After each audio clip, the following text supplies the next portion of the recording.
प्रेम से बोलिए शंकर भगवान की।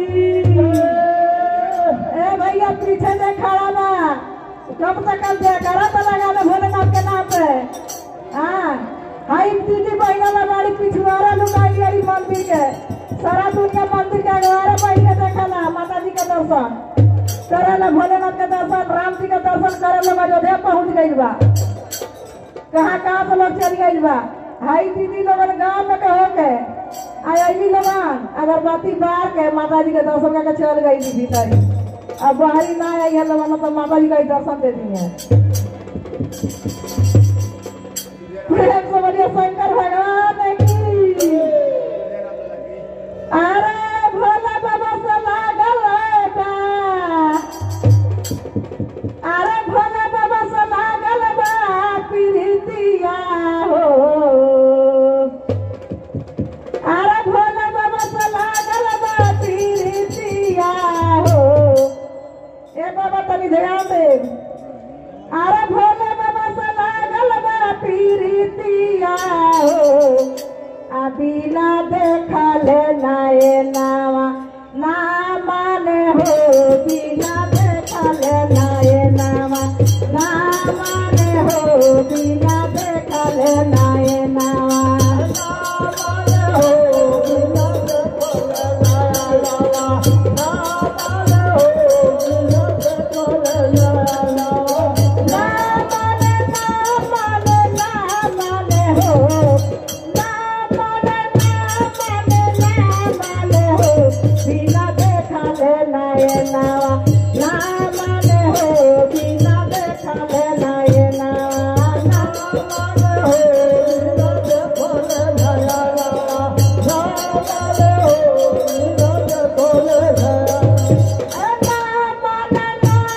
ना माने हो, बिना देखल नाये नावा ना माने हो, बिना देखल नाये नावा।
बाबा के तरफ से बहुत बहुत रुपये का दान आयल बा माता जी के दरबार में।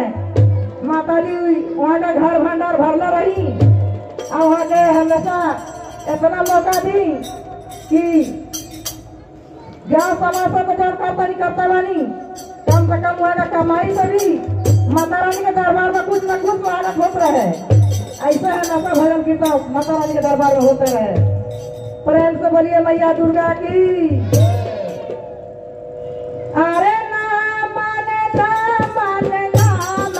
हो बिना देखा ले नाये नावा ना माने हो बिना देखा ले नाये नावा ना माने हो बिना देखा ले नाया नावा ना माने हो बिना देखा ले नाया नावा। मेरी गाते सालावा खोज के ले आई थी मेरी गाते सालावा खोज के ले आई थी मेरी गाते सालावा खोज के ले आई थी मेरी गाते सालावा खोज के ले आई थी। बाबा के पढ़ाई बोया मानवा हो बिना देखा ले नाये नावा ना माने हो बिना देखा ले नाये नावा